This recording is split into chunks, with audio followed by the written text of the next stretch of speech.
Ayan o, Jimmy Bondoc, Ator Notaryo. No? Ator Notaryo. Jimmy Bondoc, sa mga hindi nagtitiwala kay BP Sara, bakit hindi nyo subukan? O kayo dyan sa comment section, bakit hindi nyo daw subukan? Wag na. Mahirap subukan, ano? Biruin mo pagka nagkasubukan, o iboboto natin. Subukan nga natin. Sige nga, subukan nga natin si Sara Duterte sa pagka-presidente. Syempre sa 2022 yan, mga bossing, di ba? Or kung ang sinasabi niya man dito ni Jimmy Bondoc na subukan magtiwala simula ngayon, ang hirap po.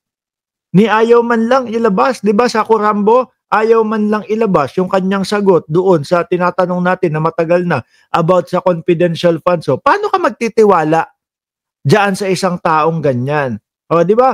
Paano mo pagtitiwalaan yung koponan o yung samahan, yan, samahan nila Sara Duterte, na ang tanong ng taong bayan ay nasaan yung confidential funds, saan ginastos, saan winaldas, di ba?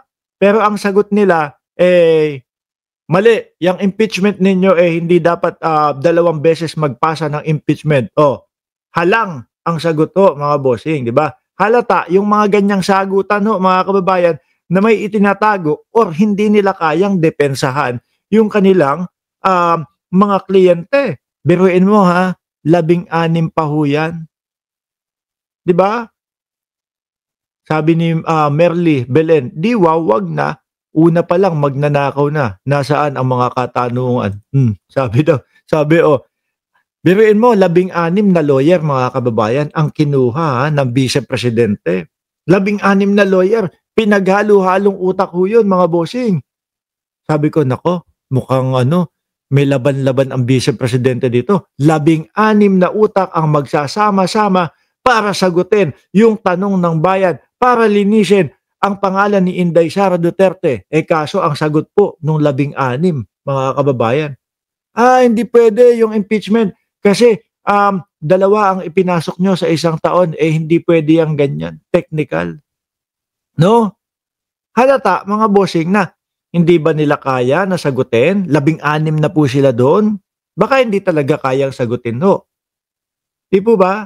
Kasi mga kababayan, simple lang ho yan. Lagi ko sinasabi ito. Kung ako ang lalagay sa posisyon ng vice-presidente, kung ako ang tutungtong sa sapatos ng vice-presidente, kaya nga 16 kayong hinire ko Kaya nga 16 kayo na kinukuha ko para ipagtanggol ako Para kasama dyan yung paglilinis ng aking pangalan. Diba? Para kasama dyan yung tipo bang pag kumandidato ako sa 2028, iboboto ako ng taong bayan. May tiwala sa akin. Pero yung mga hakbang po ba nila, mga boss chipa mo, sir, pagtitiwalaan mo, parang ang hirap Di po ba? Parang ang hirap Ayan pa lang, may simpleng tanong pa lang natin Ayaw na nilang sagutin. No? Alam nyo ako, naniniwala po ako, mga kababayan, na kapag ipinagpatuloy at naipaglaban, naidepensa ng vice-presidente ang kanyang pangalan, dito sa gaganaping impeachment, dapat, kung alam talaga nila ang mga sagot para sa kanila, mga bossing chipamo, sir, malamang sa alamang mga bossing is, sinagot nila yan, ikapapanalo nila yan sa 2028. Bakit to? Baka pati ho yung Mark Ramos, pati ho kayo kapag sinagot nila ng maayos, na idepensa nila ng maayos, baka pati tayong lahat sabihin, iboboto ko si Sara Duterte. Kasi naipagtanggol, na idepensa, na ilaban niya ang kanyang sarili, na ipaintindi sa mamamayang Pilipino. Na ipaintindi sa mamamayang Pilipino yung tungkol doon sa issue ng confidential funds. Pero mga bossing, kung wala silang sagot, tapos humihingi sila ng tiwala na parang nagmamakaawa na si Boss Jimmy Bondoc, malabo. Diba? Malabo ho. May tanong lang ako kay Jimmy Bondoc, isisingit ko lang Jimmy Bondoc, bakit ba yung simpleng pagnonotaryo hindi pa ipinagkaloob sa iyo ni Marcoleta? Bakit nameki pa sila nung notaryo? Hindi mo ako pwedeng kasuhan dyan, Marcoleta. RTC ang nagsabi, peke yung notaryo ninyo. Di ba? Yung simpleng notaryo na lang, sana, abogado na naman si Jimmy Bondoc. 'Di ba, kapatid na Simple Talkies, suportahan niyo po, yung live niyan, yung ano niyan, channel niyan. 'Di ho ba, mga kababayan? Oh, yung simpleng notaryo, 'di sana ipinagkaloob kay Jimmy Bondoc nang sa gano'n, may unang-unang trabaho itong tao na ito. Hindi yung puro pagmamakaawa na lang, "Hey, bakit hindi niyo subukan itong si Sara Duterte?" Napagkatiwalaan.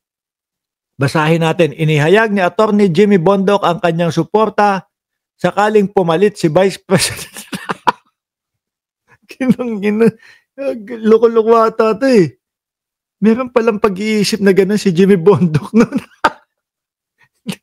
Akala ko naman nanghihingi lang ng suporta para sa 2028, yun pala inaasam-asam, iniisip niya na kung sakali 'no, napapalit sa pagkapangulo.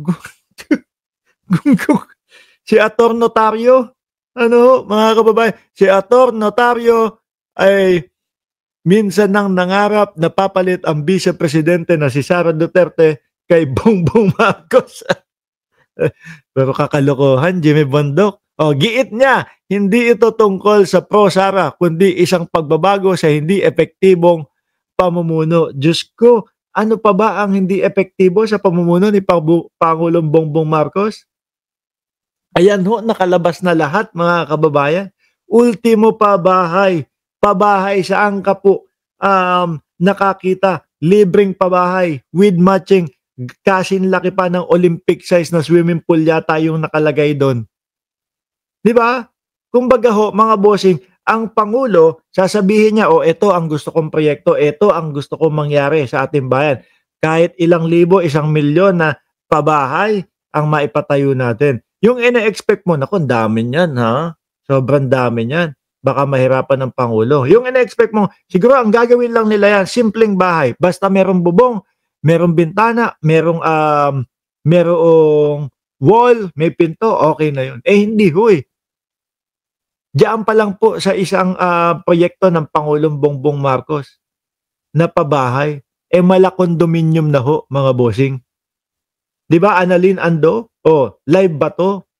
Hindi si Bato ang live, si Mark Ramos ang live, Annalyn. Shoutout sa iyo at si Ma'am Maritel T, nandiyan din, at si Ma'am Brenda Barton at si Rita Roas. 'Di po ba? Ngayon, hindi natin masisisi si G. Jones kung sabihin niya na nakakahiya na talaga si Senadora. Kung ano-ano na kasi doon sinasabi ng Vice Presidente. Ngayon tuloy tayo. Sinabi ito ni Bondoc sa kanyang pagdalo sa isinasagawang anti-corruption rally. Yung mga DDS, lahat sila, isama mo si Banat Bay, umaasa sila na yung rally na yun ang magiging umpisa, hudyat, o ang umpisa ng pagbaba ni Pangulong Bongbong Marcos sa pagka-presidente ho, mga kababayan. Kaso, ngayon, as of alas 10:16 ng umaga, ng, ano na ba ngayon? 17 o 18 nyo dyan sa Pilipinas? 18, no? November 18, 2025, alas 10:16, ang Pangulo po natin, walang iba kundi si Pangulong Bongbong Marcos pa din ho, mga kababayan. Walang nangyari. No? Ganon pa din ho, mga kababayan. Ayan pa lang, yung utak pa lang ho nitong mga to, na sinasabi, ang INC para lang sa ganito, para lang doon sa ano tawag diyan, sa accountability and transparency. Bandang dulo, utragis na yan, destabilisasyon na yung pinagsasabi nyo dyan, 'di ba? Destabilisasyon na yung sinasabi nila. Bakit to, mga kababayan? Tignan nyo nga, puros paninira na po. Imposibleng hindi alam ng INC yung mga sasabihin niyan. 'Di po ba? Imposibleng hindi nila alam yung mga pakay niyang mga yan. INC, huwag kayong magagalit, ha. Sa umpisa pa lang, ramdam na namin na mga Duterte kayo, 'Di ba? Isa kayo, INC, doon sa nagsasabing, bakit gano'n? Uunahin yung impeachment ni Sara Duterte, ang dami-daming problema ng bayan. Yung mga trip ninyo na tipo bang, kunyari, mas unahin natin yung problema ng bayan. Ang problema ng bayan, alam nating lahat, numero uno ang korupsyon. Bulto-bultong pera ng mamamayang Pilipino, bulto-bultong pondo ng Pilipinas, napupunta sa iilang bulsa ng mga politiko. Biruin mo, like example, ilan? 10 bilyon. Like example, mga sabihin na natin kunyari, 500 million worth yung tulay. Na yung tulay na yun, pagka nagawa, like kunyari lang duktong ng ng Maynila papuntang Maynila o Luzon papuntang Cebu. Duktong lang yun no? Example lang 500 million. Ilalim ng Luzon hanggang doon sa Cebu. Ang bilis, hindi ka na magrororo, hindi ka na magaganito, hindi ka na mag-aeroplano, by land kaya na. No, imbis na makakapagpabilis sa transportasyon natin at makakapagpababa ng mga transportation fee, mga boss chipa mo sir, kasi pag aeroplano mo o kaya pag ibabarko mo, bayad ka pa. O di ba, hindi ikagaya nito, by land na lang, babiyahihin mo na lang. Imbis na po makakabilis, hindi. Wala po, double black eye ang mamamayang Pilipino. Bakit? Hindi na ginawa yung proyekto na makakapagpabilis sa koneksyon ng dalawa, nanakaw pa yung pera. Di po ba? Yan ang problema ng mamamayang Pilipinas. Kaya nung nalaman ko ang sinasabi ng INC, bakit ganun? Ang dami-daming problema ng Pilipinas. Hindi unahin yun. Halata po na DDS talaga sila.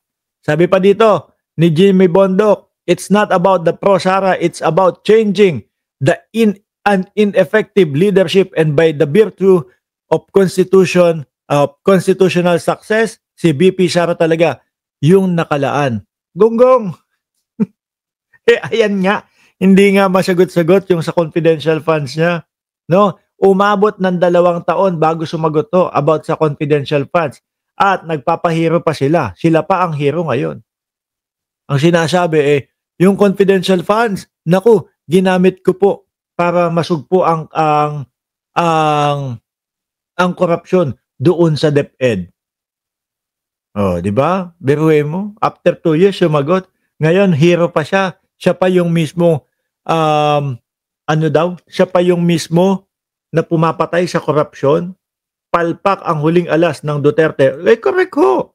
Geld TV at Marlene Valencia, palpak naman talaga. Kaya nga imbis na 3 araw naging 2 araw na lang mga kababayan. Bakit?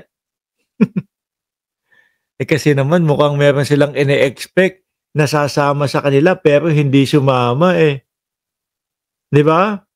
Mukhang meron silang ine-expect, may hinihintay silang sasama sa kanila na kapag sumama yon wala na, pilay na si Pangulong Bongbong Marcos. Kaso mga kababayan, hindi sumama ang AFP, mga bossing. No, kaya pack up na, wag na natin paabutin. Wag na natin paabutin ng ng 3 araw kasi mukhang hindi naman tayo sasamahan ng AFP.